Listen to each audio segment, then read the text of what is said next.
Hello दोस्तों, कैसे हो आप लोग। स्वागत है आपका आपके चैनल प्रदीप स्टडी में। दोस्तों, आज हम लोग यहाँ पर देखने वाले हैं डीएलएड थर्ड सेमेस्टर का सामाजिक अध्ययन। जैसा कि आपको पता है कि इसका 3 क्लास हो चुका है। अगर आपने इसका 3 क्लास नहीं देखा है तो उसका लिंक आपको डिस्क्रिप्शन में या फिर आपको कमेंट बॉक्स में मिल जाएगा। और ये है आपका क्लास नंबर 4। जैसा कि आपको पता ही है कि आपके सामाजिक अध्ययन में 15 नंबर के क्वेश्चंस आपको देखने को मिलते हैं। सामाजिक अध्ययन में आपके बहुविकल्पीय प्रश्न से ही आपके नंबर उठते हैं। तो अगर आप सारे क्लास को कंटिन्यू लेते हो तो दोस्तों कहीं ना कहीं आपका 15 में से 15 नंबर आ ही जाएगा। तो हम यहाँ पर आपका अधिक टाइम ना लेते हुए चलते हैं सीधा अपने क्वेश्चंस की ओर। और जो हमारे भाई बहन नए हैं वो चैनल को सब्सक्राइब कर लें, प्लस आप लोग वीडियो को लाइक करते हुए शेयर भी कर दिया करें, ताकि और हमारे भाई बहन जो अभी तक हमसे नहीं ऐड हैं वो हमसे ऐड भी हो सकें। अब आइए हम लोग देखते हैं आज का पहला क्वेश्चन। यह है आपका आज का पहला क्वेश्चन है। पहला आपका है, सर्वोच्चतम न्यायालय के न्यायाधीशों की नियुक्ति कौन करता है? राष्ट्रपति, वित्त मंत्री या फिर प्रधानमंत्री या मुख्य न्यायाधीश। अगर बात करें आंसर की, इसमें आपका हो जाएगा राष्ट्रपति। आ वाला आपका बिल्कुल सही हो जाएगा। अगर आपको किसी भी क्वेश्चन में डाउट हो तो आप हमसे कमेंट बॉक्स में भी पूछ सकते हो। नेक्स्ट आपका है, जनहित याचिका को अदालत के दायर जनहित याचिका को अदालत में दायर कर सकता है। दोस्तों, इसका मतलब यह है कि जनहित याचिका को अदालत के अंदर कौन कौन दायर कर सकता है। दोस्तों, अगर बात करें आंसर की तो उपयुक्त सभी, कोई भी हो दोस्तों वह अपने याचिका को दायर कर सकता है। नेक्स्ट यहाँ पे आपका है, निम्न में से किस कर को केंद्रीय सरकार नहीं लगाती है? किस कर को दोस्तों केंद्रीय सरकार नहीं लगाती है, वह लगाएगी आपकी राज्य सरकार। इसमें आपका हो जाएगा दा वाला, यानी आपका हो जाएगा मनोरंजन कर।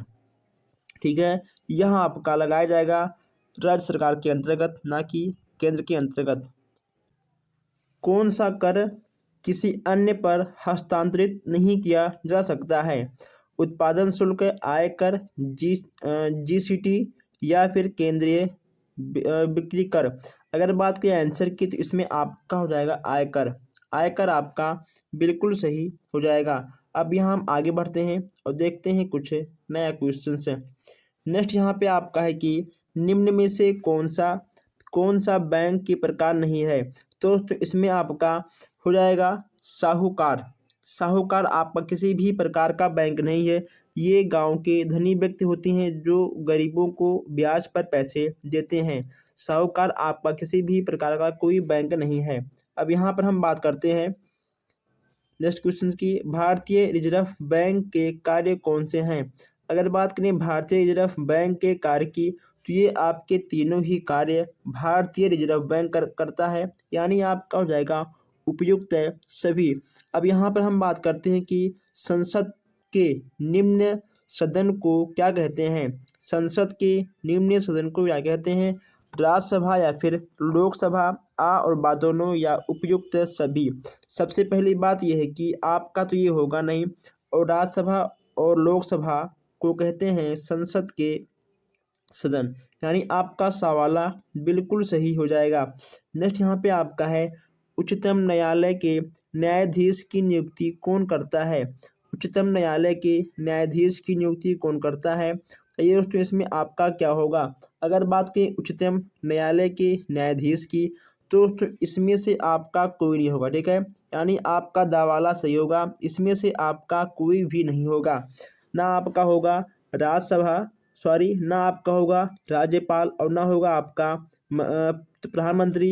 ये तो आपका होगा नहीं। अगर बात करें कि उच्चतम न्यायालय की न्यायाधीश की नियुक्ति कौन करता है, तो इसमें आपका हो जाएगा राष्ट्रपति। क्या होगा? आपका हो जाएगा राष्ट्रपति। आप लोग लिख लीजिएगा। चलिए, नेक्स्ट यहाँ पे आपका है कि सर्वोच्चतम न्यायालय कहाँ स्थित है? सर्वोच्चतम न्यायालय कहाँ स्थित है? नई दिल्ली, कानपुर, इलाहाबाद या मुंबई। आप लोगों ने इसका नाम तो सुना होगा। सर्वोच्चतम न्यायालय आपका है नई दिल्ली में। कहाँ पे है आपका? आपका हो जाएगा नई दिल्ली में। अब यहाँ पर हम आगे बढ़ते हैं। हम यहाँ पर आपके सारे क्वेश्चंस को एकदम सुपर फास्ट तरीकों से ख़त्म करने वाले हैं। नेक्स्ट यहाँ पे आपका है कि पृथ्वी के कितने भाग में जल है? एक चौथाई, तीन, आधे या इनमें से कोई नहीं। पृथ्वी के कितने भाग में जल है यही आपको बताना है। इसमें आपका हो जाएगा तीन चौथाई। ठीक है, इसमें आपका बावाला बिल्कुल सही हो जाएगा। भारतीय संविधान की 8वीं अनुसूची में कितनी भाषाओं का उल्लेख है? 16, 18, 22 या 21? कितनी भाषाओं का उल्लेख है ये आपको यहाँ पर बताना है। अगर बात करें संविधान की अनुसूची में कितने भाषाओं का उल्लेख किया गया है, तो इसमें आपका हो जाएगा 22 भाषाएं। आप लोगों ने इसका नाम भी सुना होगा दोस्तों। यह आपका स्टेट और यह आपका यूपी टेट दोस्तों, हर जगह आपको ये क्वेश्चन देखने को मिल जाएंगे। ठीक है, यह क्वेश्चन आपको देखने को मिल जाएगा, आप इस क्वेश्चन को नोट भी कर लीजिए। नेक्स्ट यहाँ पे आपका है भारत के संसद का आशय है। भारत के संसद का आशय क्या है? राज्यसभा या लोकसभा, राज्यसभा लोकसभा, राज्यसभा लोकसभा या राष्ट्रपति? इसमें से आपका कौन सा होगा? 73 आपका है। अगर बात करें आंसर की तो इसमें आपका हो जाएगा दावाला आपका बिल्कुल सही हो जाएगा। लोकसभा, राज्यसभा और राष्ट्रपति। महाभियोग द्वारा किससे हटाया जा सकता है? दोस्तों महाभियोग का नाम आप लोगों ने सुना होगा। यह जो संसद के संसद के लोग होते हैं, अगर एक भाग छोड़ के 3 भागों ने कोई भी आरोप लगा दिया तो राष्ट्रपति पर महाभियोग लग जाएगा और उन्हें अपना पद त्यागना पड़ेगा। यानी आपका बावाला बिल्कुल सही हो जाएगा। बावाला आपका बिल्कुल सही होगा, आपके हो जाएंगे राष्ट्रपति। दोस्तों आप लोग क्वेश्चंस को नोट करते हुए आगे बढ़िए। अगर आपको कोई भी क्वेश्चन समझ में ना आए तो आप हमसे कमेंट बॉक्स में पूछ भी सकते हो। अब यहाँ पर हम थोड़ा आगे बढ़ते हैं और देखते हैं संघ सूची में कितने विषय शामिल हैं। संघ सूची में कितने विषय शामिल हैं? 97, 99, 61 और 47। इसमें से आपका क्या होगा? अगर बात करें आंसर की तो इसमें आपका हो जाएगा 97, यानी आपका आ वाला बिल्कुल सही हो जाएगा। आइए दोस्तों अब हम यहाँ पर थोड़ा और आगे बढ़ते हैं। नेक्स्ट यहाँ पे आपका है कि 76 यहाँ पे आपका है समवर्ती सूची में कितने विषय शामिल हैं? समवर्ती सूची में कितने विषय शामिल हैं? अगर बात करें कि समवर्ती सूची के विषय के बारे में तो इसमें आपका हो जाएगा 52, यानी 52 विषय आपके शामिल हैं समवर्ती सूची में। नेक्स्ट यहाँ पे आपका है कि शिक्षा सूची में शामिल किया गया है। शिक्षा सूची में किसे शामिल किया गया है? संघ सूची, राज्य, समवर्ती सूची को या फिर उपयुक्त सभी? अगर शिक्षा सूची की बात करें इसमें आपका हो जाएगा समवर्ती सूची। किसको? समवर्ती सूची को शामिल किया गया है। आपका सा वाला बिल्कुल सही हो जाएगा।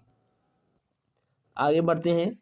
यहाँ पे आपका है कि 78 बाबरनामा बाबर द्वारा लिखी एक दोस्तों क्या है? बाबरनामा आपका एक प्रकार का क्या है? धार्मिक पुस्तक है, महाकाव्य है, आत्मकथा है या फिर कविताओं का संकलन? इसमें आपका हो जाएगा आत्मकथा। क्या होगा दोस्तों? इसमें आपका हो जाएगा आत्मकथा। ठीक है, बाबरनामा आपका एक प्रकार का है आत्मकथा। इबादत खाना का निर्माण किसने कराया था? अकबर, औरंगजेब, अलाउद्दीन खिलजी या फिर फिरोज तुगलक? बताइए इन चारों में से आपका कौन होगा? अगर बात करें 79 की तो दोस्तों अगर बात करें 79 की तो इसमें आपका क्या होगा? इसमें आपका हो जाएगा अकबर आपका इसमें बिल्कुल सही हो जाएगा पहला वाला। आपको ऐसे क्वेश्चंस को नोट करते हुए आगे बढ़ना है ताकि आपसे कोई भी क्वेश्चंस मिस ना हो। मराठों का सर्वाधिक उत्थान किस काल में हुआ था? मराठों का सर्वाधिक उत्थान किस काल में हुआ था ये आपको यहाँ पर बताना है। संभाजी के काल में, साहू जी के काल में या फिर शिवाजी के काल में या शाह जी के काल में? बताइए मराठों का सर्वाधिक उत्थान किसके काल में हुआ था? अगर बात करें मराठों की इसमें आपका हो जाएगा शिवाजी के काल में। किसके काल में? आपका हो जाएगा शिवाजी के काल में। सा वाला आपका बिल्कुल सही हो जाएगा। अब यहाँ हम देखते हैं 81 क्वेश्चन है। विलय नीति का संबंध किससे है?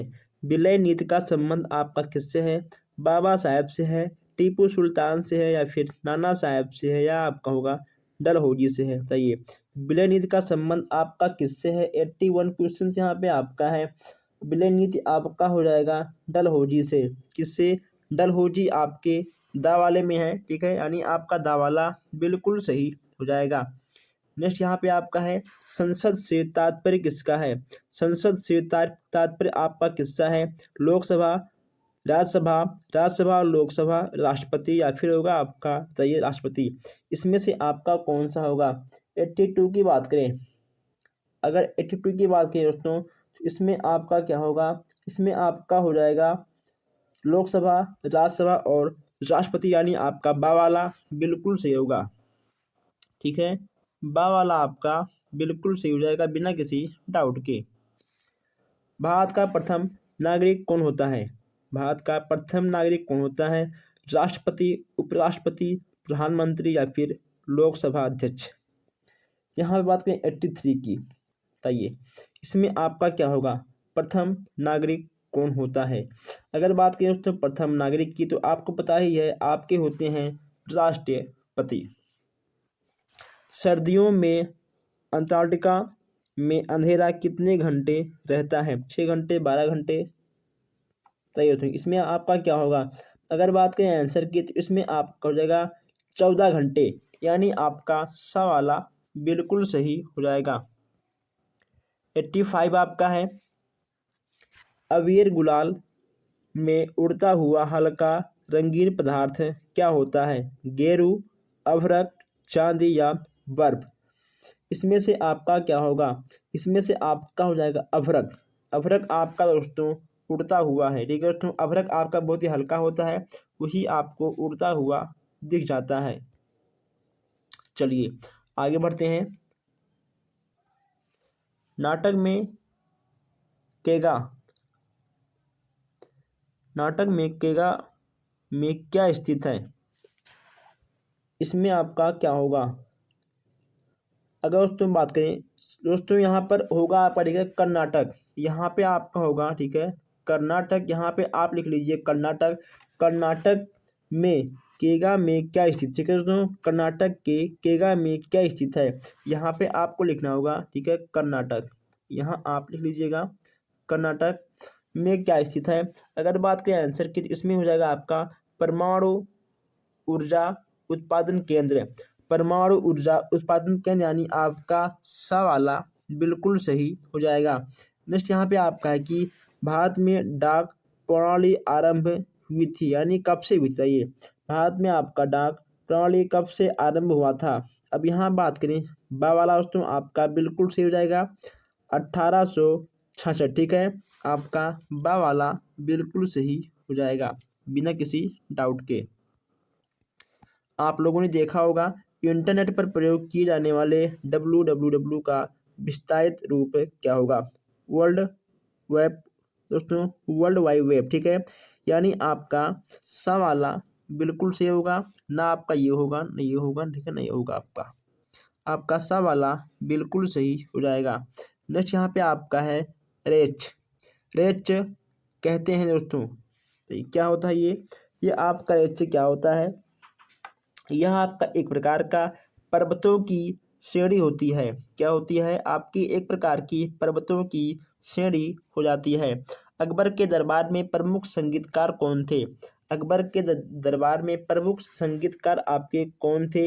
यहाँ पे आपको तो बताना है अबुल, बीरबल, राजा टुनमल, या फिर तानसेन। दोस्तों आप लोगों ने तानसेन का नाम तो सुना होगा। इसमें हम आपको क्या बताएं, जो आपके तानसेन थे वे आपके अकबर के दरबार के प्रमुख संगीतकार हुआ करते थे। अब यहाँ पर हम थोड़ा आगे बढ़ते हैं। यहाँ पे देखते हैं नेक्स्ट क्वेश्चन है। और जो हमारे भाई बहन अभी नए हैं, जो अभी तक चैनल को सब्सक्राइब नहीं किए हैं, वो सब्सक्राइब कर लें ताकि कोई भी क्लास, कोई भी अपडेट आपसे न छूटे। पानीपत का युद्ध किस किस के बीच हुआ था?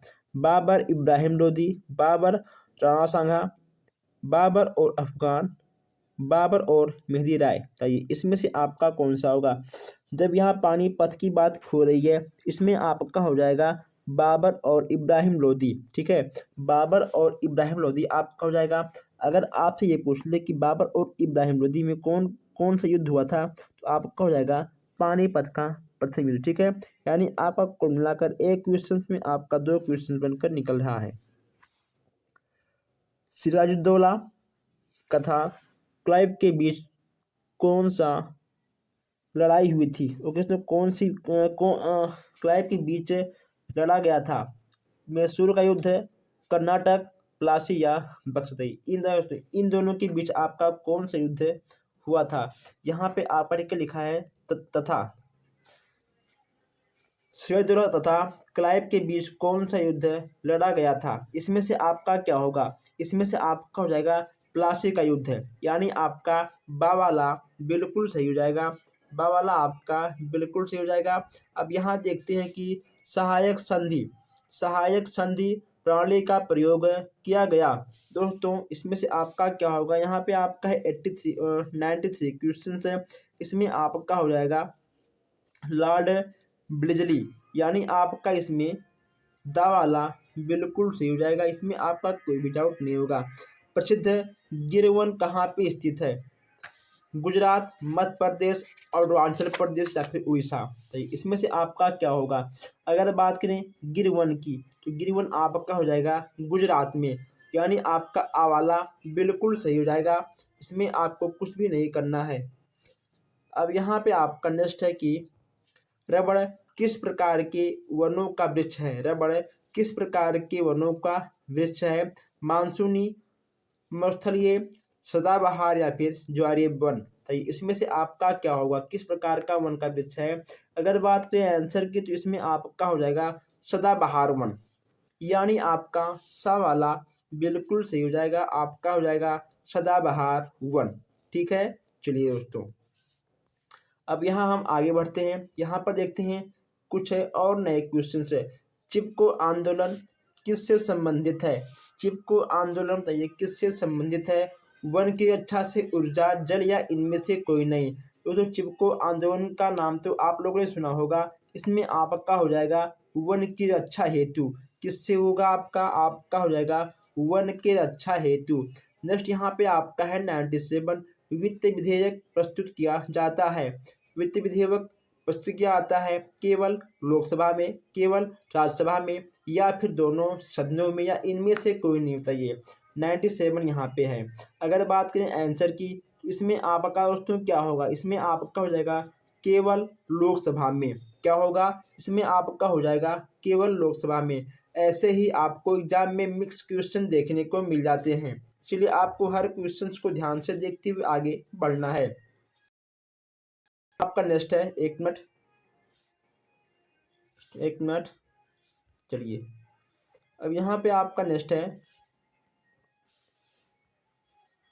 केंद्र सूची का विषय नहीं है। रेलवे, बैंक या आवादनों या केवल ऐसो 98 आपका यहाँ पर है।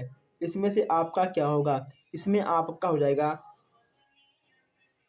दोस्तों, इसमें आपका हो जाएगा शिक्षा। क्या होगा इसमें दोस्तों, ठीक है, आपका हो जाएगा शिक्षा। इसमें से आपका कोई नहीं होगा। इसमें आपका कोई नहीं होगा। इसमें आपका हो जाएगा शिक्षा। ठीक है, आपका हो जाएगा केंद्र सूची के विषय में। ठीक है, इसमें से आपका कुछ नहीं होगा। आपका हो जाएगा शिक्षा। अब यहाँ देखते हैं 99 क्वेश्चन हैं। राज्यसभा की सदस्यता के लिए उम्मीदवार की आयु कितनी होनी चाहिए। 32, 30, 25 या 35। बताइए इसमें से आपका क्या होगा। 99 क्वेश्चन यहाँ पर आपको दिख रहा होगा। अगर दोस्तों बात करें आयु की, तो इसमें आपका हो जाएगा 30 वर्ष। ठीक है, 30 वर्ष की आयु आपकी होनी चाहिए। भारत ने अपनी मंत्रिमंडलीय प्रणाली किस देश से ली है। ब्रिटेन, अमेरिका, चीन और रूस। बताइए इनमें से आपका क्या होगा। ऐसे ही मिक्स क्वेश्चंस आपको एग्जाम में देखने को मिलते हैं। इसमें से आपका क्या होगा। अगर बात करें आंसर की, तो इसमें आपका हो जाएगा ब्रिटेन आपका बिल्कुल सही हो जाएगा। तो दोस्तों आई होप आपको आज इस क्लास में बहुत ही मजा आया होगा। अगर आपको अच्छा लगा तो आप लोग चैनल को लाइक से करते रहिएगा, और जो हमारे भाई बहन नए हैं वो प्लीज़ चैनल को सब्सक्राइब कर लें, ताकि कोई भी क्लास कोई भी क्वेश्चन आपसे मिस ना हो, ताकि आपका सामाजिक अध्ययन में 15 में से 15 क्वेश्चन आ पाए वस्तुनिष्ठ प्रश्नों में। तो बस आज के लिए इतना ही, हम मिलते हैं फिर नेक्स्ट वीडियो में। धन्यवाद। अगर आपको कोई भी डाउट हो तो आप हमसे कमेंट बॉक्स में भी पूछ सकते हो।